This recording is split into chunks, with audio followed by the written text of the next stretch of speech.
Present జనరేషన్‌లో కిడ్స్‌కి కావాల్సిందేమిటి? Hello cuties! Welcome to our channel 'the next right thing'. ఈరోజైతే నేను మా హోమ్ టౌన్‌లో ఉన్నాను. అంటే మా పుట్టింట్లో ఉన్నాననమాట. సో, అక్కడ ఇలా పంచాయతీ వాటర్ వస్తుంది ఎవ్రీడే. ఇట్లా మొక్కలన్నిటికి పడుతూ ఉంటాం. ఇక్కడికొచ్చాక నేను బాగా హ్యాపీగా ఫీల్ అయ్యేది ఏంటి అంటే ఈ గ్రీనరీ అనమాట. చూడండి ఎంత గ్రీనరీగా ఉన్నాయో, ఎంత బాగున్నాయో. అండ్ రోజులో నా ఫేవరెట్ థింగ్ కూడా ఇదే వాటరింగ్ ప్లాంట్స్ అనమాట. రోజు మార్నింగ్ ఇట్లా పంచాయతీ వాటర్ వచ్చినప్పుడు దాని నుంచి పైపేసి ఇట్లా వాటర్ పడుతూ ఉంటాను అన్ని ప్లాంట్స్‌కి. ఇక్కడ చూసారా ఎంత మంచిగా గ్రో అయిందో మనీ ప్లాంట్. అట్లాగే ఇక్కడ తులసి మొక్కలు మా అమ్మ 2, 3 కుండీల్లో పెడుతుంది తులసి మొక్కలు ఎప్పుడు కూడా. అంటే ఒకదానికి పూజ చేస్తారు. ఇంకా ఎక్స్ట్రా గింజలు ఉంటాయి కదా, వస్తాయి కదా, అవి పక్కన వాటిలో వేస్తే ఇట్లా అన్నిటికి వస్తాయన్నమాట. ఇది వాము మొక్క కూడా చాలా మంచిగా పెరిగింది. నేను వచ్చేటప్పుడు ఒక కొమ్మ వాము మొక్క అట్లాగే మనీ ప్లాంట్ కూడా తెచ్చుకున్నాను. సో ఆ వాటరింగ్ అంతా అయిపోయిన తర్వాత మేమైతే చెక్కలు అంటాము, చెక్కలు చేయడం స్టార్ట్ చేస్తున్నాను. చూసారా అప్పటికప్పుడు ఫ్రెష్గా తీసిన వెన్నపూస అనమాట. ఆ వెన్నపూస తీసుకొని బియ్యపిండి అదంతా ఆ బియ్యపిండిలో మొత్తం నీట్గా మిక్స్ చేసుకోవాలి.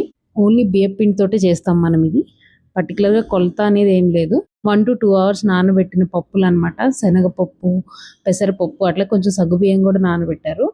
అది 1-2 అవర్స్ నానబెట్టారు. దాన్ని అట్లా మంచిగా మిక్స్ చేసుకొని ఆ తర్వాత ఇది వచ్చేసి గ్రీన్ చిల్లీ అట్లాగే ఉప్పు కలిపిన పేస్ట్ అనమాట.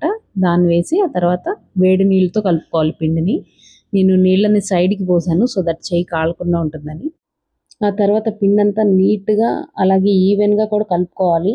ఎందుకంటే మనం తీసుకున్న పప్పులు కానీ లేకపోతే పచ్చిమిర్చి కానీ అక్కడ ఎక్కువ అవ్వకుండా ఈవెన్గా కలుపుకోవాలి.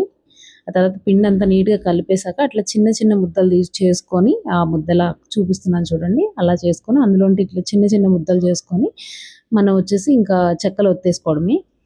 ఇది చూసారా ఈ ఆయిల్ ప్యాకెట్స్ అనమాట. ఆయిల్ ప్యాకెట్స్లో ఆల్రెడీ కొంచెం ఆయిల్ ఉంటుంది కాబట్టి మంచిగా వస్తాయి, ఒత్తడానికి కూడా నీట్గా వస్తుంది, షేప్ అది మంచిగా వస్తుందని మేము అవి కట్ చేసుకున్నాము. ఇంకా అంతే, మనకు కావాల్సిన సైజులో పిండి తీసుకోవడం, ఒత్తేసుకోవడమే. ఇక్కడ చూసారా మా పిల్లలు వచ్చారు. ఇక నేనైతే వాళ్ళకి పిండి ఎంత తీసుకోవాలో తెలియదు కాబట్టి ఇంకొంచెం పిండి వాళ్ళకి సెట్ అయ్యేలాగా పిండి తీసి అట్లా పెడుతున్నాను. ఇక వాళ్ళు ఒత్తుతున్నారనమాట. ప్రజెంట్ జనరేషన్లో పిల్లలకి మనం ఇలాంటివి నేర్పించి తీరాలి. సో దట్ ఇప్పుడున్న ఫాస్ట్ ఫార్వర్డ్ జనరేషన్లో ఎలా ఉంది అంటే వాళ్ళు ఒక్క నిమిషం కూడా ఒక పని మీద కాన్సన్ట్రేట్ చేయలేకపోతున్నారు. ఇది ఎప్పుడైతే స్టార్ట్ చేసామో ఈ చెక్కలు చేయడానికి 2 అవర్స్ అలాగే కూర్చునిపోయారు అదే వర్క్ మీద నాతో పాటు. సో ఒక్క పని మీద అంతసేపు పిల్లల్ని కాన్సన్ట్రేట్ చేయించడం అంటే అది ఈ రోజుల్లో అయితే చాలా కష్టం. సో ఇలాంటివి మనం చేపిస్తూ ఉండాలి పిల్లల చేత. ఇప్పుడు వర్క్ షాప్స్ అవన్నీ జరుగుతూ ఉన్నాయి కదా, ఈ పోటరీ వర్క్ షాప్స్ ఇవన్నీ ఆ పిల్లల్లో కాన్సన్ట్రేషన్ అట్లాగే పేషెన్స్ పెంచడానికి అవన్నీ చేస్తున్నాం. అంత కష్టపడే అవసరం లేదు. మనం ఇంట్లో ఇలాంటివి ఏమైనా ప్లాన్ చేసి మనతో పాటు పిల్లల్ని కూర్చోబెడితే సరిపోతుంది. వాళ్ళు పని ఎంజాయ్ చేస్తారు, అట్లాగే వాళ్ళకి ఒక ఫోకస్ ఒక పని మీద కూర్చోవడం కూడా అలవాటు అవుతుంది. ఇంకంతే, చెక్కలు ఇట్లా ఒత్తేసిన తర్వాత వాటిని ఇట్లా జాగ్రత్తగా తీసి ఆయిల్లో వేసేసుకోవడమే.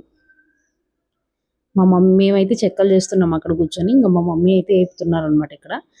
ఇట్లా వాటిని వన్స్ వేసాక ఏం డిస్టర్బ్ చేయకూడదు ఒక 1 మినిట్.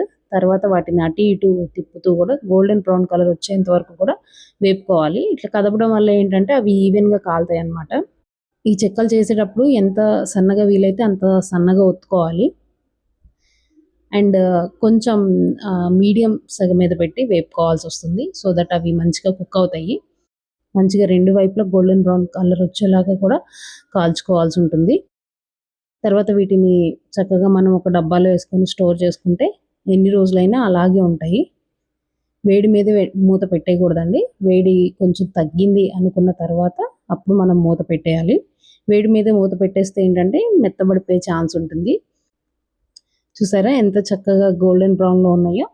ఆల్మోస్ట్ 2 అవర్స్ పట్టిందండి మాకు ఇందాక చూపించిన పిండి అంతా కలపడానికి. అంటే నేను నా పిల్లలు చేస్తూ ఉన్నాము, అమ్మేమో ఇక్కడ ఇలా వేపుతూ ఉన్నారు. ఇట్లా గోల్డెన్ బ్రౌన్ వచ్చేసిన వాటినైతే తీసేస్తున్నారు చూడండి. ఆ తర్వాత దీన్నైతే తీసి నేను ఒక పాత్ర మీద పెడుతున్నా. సో ఆయిల్ ఏమన్నా ఉంటే ఆ పాత్రలోకి వెళ్ళిపోతుందని.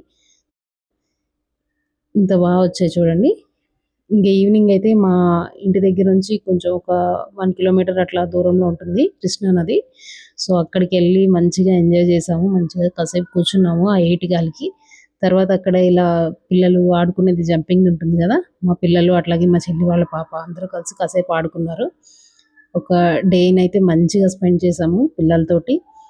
ఇంకా అది మా అమ్మగారు అండ్ పిల్లలు, నేను మా అమ్మ అనమాట. Thank you for watching.